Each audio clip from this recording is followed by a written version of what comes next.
Hi students, this is Prashant.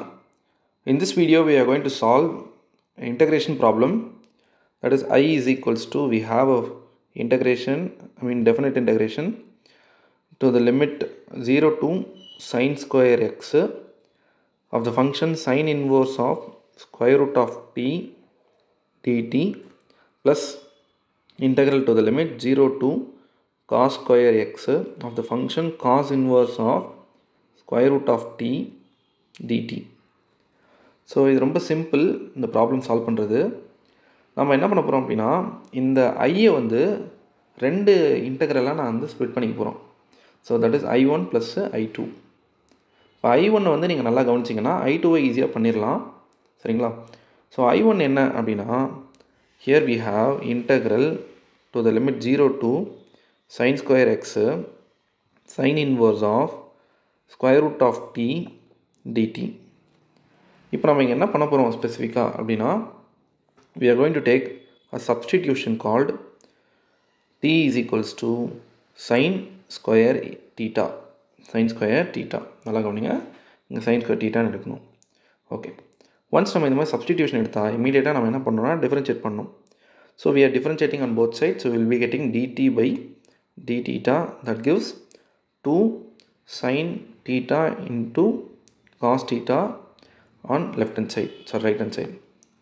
So I will be getting dt is equals to 2 sin theta cos theta is nothing but sin 2 theta, and this d theta goes to the right hand side, so I will be getting dt is equals to sin 2 theta d theta. Okay, so இது வந்து ஒரு definite integral. Definite இன்டெக்ரல்ன்றதுனால நம்ம வந்து என்ன பண்ணணும் அப்படின்னா, லிமிட்டுக்கும் substitution எடுக்கணும். It's mandatory one. அப்போ t வந்து 0வாக இருக்கும், ஆஸ் வெல் சைன் ஸ்கொயர் எக்ஸாக இருக்கும்போது தீட்டா என்ன அப்படின்றத நம்ம பார்க்கணும். So when I substitute t is equals to 0, I will be getting theta as 0. Okay, so theta is 0. When I substitute t is equals to sin square x, I will be getting theta as x. So இப்போ இந்த சப்ஸ்டிடியூஷன்லாம் வந்து நான் என்ன பண்ண போகிறேன் அப்படின்னா, என்னோடய ஐயில் substitute பண்ண போகிறோம். அப்போது I is equals to, that is I1 is equals to integral to the limit 0 to x. Here I will be getting sin inverse of, instead of the square root of t, நான் என்ன பண்ண போகிறேன், sin thetaவை substitute பண்ண போகிறேன். Into, instead of this dt, I am going to substitute this sin 2 theta d theta. So இதை நான் substitute பண்ணிட்டேன். அடுத்த ஸ்டெப்பில் என்ன வருது அப்படின்னா, we have integral to the limit 0 to x. Sin inverse of sin theta gives theta, and here it is sin 2 theta d theta. This is our I1. அப்போது இந்த I1 நான் அப்படியே வச்சுக்கிறேன். அடுத்த ஸ்டெப்பில் I am going to do I2. So I2 நம்ம பண்ணலாமா? I2 என்ன அப்படின்னா, we have integral to the limit 0 to cos square x of the function cos inverse of square root of t dt. இங்கேயும் நம்ம வந்து சப்ஸ்டிடியூஷன் தான் போக போகிறோம். நல்லா கவனிங்க, சப்ஸ்டிடியூஷன் வந்து I am going to take t as cos square theta. Okay, நல்லா கவனிச்சுக்கோங்க, t is equals to cos square theta. So one substitution எடுத்து அடுத்து என்ன பண்ணணும், நம்ம வந்து டிஃப்ரென்ஷியேட் பண்ணணும். So when I differentiate this, I will be getting dt by d theta on my left hand side. On my right hand side I will be getting 2 sin theta cos theta. Negative வந்துடும், ஏன்னா cos theta differentiate பண்ணால் I will be getting negative. So இந்த next step dt is equals to negative sin 2 theta d theta அப்படின்னு வரும். ஏன்னா 2 sin theta cos theta வந்து sin 2 theta. Okay, அடுத்து என்ன பண்ண போகிறோம் அப்படின்னா, I have t as well as theta. ஏன்னா இது வந்து ஒரு டெஃபினட் இன்டெக்ரல் இல்லையா, அப்போ நம்ம லிமிட்டுக்கு தான் சப்ஸ்டிடியூஷன் எடுக்கணும். So when t is 0, I will be getting theta as pi by 2. ஓகேவா? when t is cos square x, அப்போ theta வந்து என்னவாக இருக்கும்னா எக்ஸாக இருக்கும், சரிங்களா? இப்போ எல்லாருக்கும் ஒரு டவுட் இருக்கும், எப்படி சார் t equal to 0 போட்டால் pi by 2 வருதுன்ட்டு. ஒன்றும் இல்லை, இந்த டீயோட வேல்யூவை இதில் எடுத்து சப்ஸ்டியூட் பண்ணுங்கள். என்ன வரும், I will be getting 0 equal to cos square theta அப்படின்னு வரும். இந்த ஸ்கொயர் வந்து இங்கே போயிடுச்சுன்னா ஸ்கொயர் ரூட் ஆஃப் 0 is 0. அப்போது cos theta is equal to 0. காஸில் எப்போ வந்து நமக்கு 0 வரும், π/2ல தான் வரும். ஸோ தீட்டா இஸ் π/2, அதனால தான் வந்துச்சு. சரிங்களா? நிறைய பேர் இதை என்கிட்ட டவுட் கேட்டிருந்தீங்க பர்சனலாக. ஸோ இதை நோட் பண்ணிக்கோங்க. ஓகே. ஸோ நான் என்ன பண்ண போகிறேன் அப்படின்னா, இப்போ இந்த சப்ஸ்டிடியூஷன்ஸ் எல்லாத்தையும் அப்ளை பண்ண போகிறேன். அப்ளை பண்ணுறதுனால எனக்கு என்ன கிடைக்குது அப்படின்னா, I will be getting I2 is equal to integral to the limit π/2 to x. Here cos inverse of cos theta into sin 2 theta d theta. இந்த நெகட்டிவை வெளியே போட்டுக்கிறேன். சரிங்களா? ஓகே. ஸோ இந்த next step I2 is equal to negative integral to the limit π/2 to x. Here cos inverse of cos theta is theta, sin 2 theta d theta. Okay. இங்கே நம்ம ஒரு முக்கியமான ஒரு ப்ராப்பர்ட்டியை டீல் பண்ண போகிறோம். என்ன முக்கியமான ப்ராப்பர்ட்டி அப்படின்னா, we have an integral property that is integral to the limit a to b of any function dx is written as integral to the limit b to a negative வந்துடும் the same function f of x dx. So இந்த மாதிரி நம்ம எழுதலாம். ஓகேவா? அப்போ நான் இது இங்கே அப்ளை பண்ணேன்னா எனக்கு என்ன கிடைக்கும்? I will be getting I2 is equal to integral to the limit x to π/2 sin 2 theta into theta d theta இப்படி கிடைக்கும். சரிங்களா? சரி, இதை நான் 2ன்னு வச்சுக்கிறேன். ஆல்ரெடி நம்ம I1 வச்சுருக்கோம். ஸோ I1 நான் 1ன்னு வச்சுக்கிறேன்.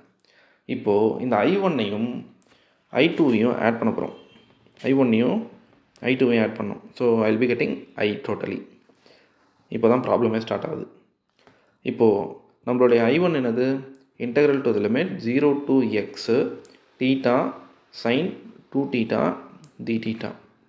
I2 என்னது? integral to the limit x to π/2 theta sin 2 theta d theta. Okay. So இங்கே நம்ம ஒரு இம்பார்ட்டன்ட் ப்ராப்பர்ட்டி ஒன்று அப்ளை பண்ண போகிறோம். என்ன ப்ராப்பர்ட்டி அப்படின்னா, we have a property called integral to the limit a to b of any function f of x dx plus integral to the limit b to c of same function f of x dx. That gives integral to the limit a to c f of x dx இது வரும். சரிங்களா? So இதை நம்ம இங்கே apply பண்ணோம்னா என்ன வரும் நமக்கு? I is equals to integral to the limit 0 to π/2 theta into sin 2 theta. சரிங்களா? d theta. ஸோ இப்போது நம்ம இதை சிம்பிளிஃபை பண்ணாலே நமக்கு என்ன வந்துடும்? ஆன்சர் வந்துடும். Okay, fine. ஸோ இதை எப்படி சிம்பிளிஃபை பண்ணலான்னா, this is of the form UDV method. Okay, ஏன்னா ப்ராடக்ட்டில் இருக்குது, நீங்கள் நல்லா நோட் பண்ணிங்கன்னா தெரியும், UDVயில் இருக்குது. ஓகே, அப்போ UDVயில் இருக்குன்னா நம்ம என்ன பண்ணணும்? ஈஸியாக இதை சிம்பிளிஃபை பண்ணலாம். I am going to take u as theta, dv as sin 2 theta. ஸ்பெசிஃபிக்காக இதை நம்ம சொல்லணும்னா பெர்னாலிஸில் கூட நம்ம சால்வ் பண்ணலாம். சரிங்களா? ஸோ பெர்னாலிஸில் நம்ம இதை மூவ் பண்ணலாம். பெர்னாலிஸ் மெத்தடை பற்றி தெரிஞ்சுக்கணுன்னா நான் பெர்னாலிஸ் மெத்தட் பற்றி தனியாக ஒரு வீடியோ போட்டிருக்கேன், அதை நீங்கள் கோத்ரூ பண்ணலாம். பெர்னாலிஸ் மெத்தட் நந்தா பிரசாந்த் அப்படின்னு நீங்கள் தேடிங்கன்னா கிடைக்கும். Okay, fine. ஸோ u1 என்னென்னா, that is differentiation of theta is 1. Differentiation of this 1 is 0. And the integral of this dv is v. That gives minus cos 2 theta by 2. Again I am going to integrate this v. So I will be getting minus sin 2 theta by 4. v2 தேவைப்படுமான்னு கேட்டிங்கன்னா தேவைப்படாது. ஏன்னா u2 0ன்றதுனால v2 நமக்கு தேவைப்படாது. Okay, so இப்போ பெர்னாலிஸ் மெத்தடை நான் just அப்படியே எழுதுகிறேன், ஃபார்முலா எழுதுகிறேன். udv is equal to uv minus u dash, that is u1 v1 plus u2 v2. So இந்த மாதிரி போயிட்டே இருக்கும். ஓகேவா? இதில் யூன்றது எல்லாமே டெரிவேட்டிவ்ஸ், வின்றது இன்டெக்ரல். ஃபைன். ஸோ இதில் தான் நம்ம இப்போ எடுத்து அப்ளை பண்ண போகிறோம். So I will be getting I is equal to integral தான் பண்ணிட்டோம்ல, அப்போது ஸ்டெப் போயிடலாம். uv அப்போது minus theta into cos 2 theta by 2 minus u1 v1. அப்போது ஆல்ரெடி ஒரு மைனஸ் இருக்குது, ஒரு மைனஸ் ப்ளஸ் ஆகிடும். So this will be getting sin 2 theta by 4. இங்கே u3க்கு வேல்யூ இருக்காது, u2க்கு வேல்யூ இருக்காது, ஏன்னா 0ல் வராது. இப்போ இங்கே to the limit 0 to π/2. So upper லிமிட்டும் லோவர் லிமிட்டும் அப்ளை பண்ணணும். இப்போ upper limit lower limit apply பண்ணால் நமக்கு ஈஸியாக ஆன்சர் கிடச்சிடும். Just we apply this. அப்போது இதை அப்ளை பண்ணோம்னா என்ன வரும்? Minus pi by 2 into cos 2 of pi by 2 by 2 plus இது என்ன வரும்னா sine 2 of pi by 2 by 4. இது அப்பர் லிமிட். லோவர் லிமிட்டுக்கு வந்து கம்பல்சரி இது 0வாக மாறிடும். ஏன்னா 0 எடுத்து இங்கே டீட்டாக்கு பதிலாக அப்ளை பண்ணும்போது this give 0 as well as sin 0 is 0. Okay, so நம்ம அதை பற்றி வரி பண்ணிக்க வேண்டாம். ஸோ இது என்ன வரும்னா minus pi by 2 this gives cos pi by 2. Here it is sine pi by 4 இப்படி வரும். இப்போ அடுத்த ஸ்டெப்பில் cos pi is -1 and sin pi is 0. இப்போ இதை எடுத்து அப்ளை பண்ணோம்னா I will be getting pi by 2 by 2 plus 0 அப்படின்னு வந்துடும். So my final answer will be pi by 4. Okay, so the integral to the limit 0 to sin square x of the function sin inverse of square root t dt plus integral to the limit 0 to cos square x of the function cos inverse of root t dt gives the final answer as pi by 4. So இந்த problem வந்து உங்கள் எல்லாருக்கும் கிளியராக புரிஞ்சிருக்கும்னு நான் நம்புகிறேன். So நம்ம next வீடியோவில் நெக்ஸ்ட் ப்ராப்ளம் சால்வ் பண்ணும்போது மீட் பண்ணலாம். இந்த மாதிரி ரொம்ப கஷ்டமாக இருக்கிற ப்ராப்ளம் உங்களுக்கு ஏதாவது இருந்தால் அதை வந்து கமெண்ட்டில் லீவ் பண்ணுங்கள். வில் மீட் அண்ட் நான் அந்த ஆன்சரை நான் வந்து உங்களுக்கு வீடியோவாக நான் கன்வெர்ட் பண்ணி கொடுக்குறேன். So stay tune. Thank you so much.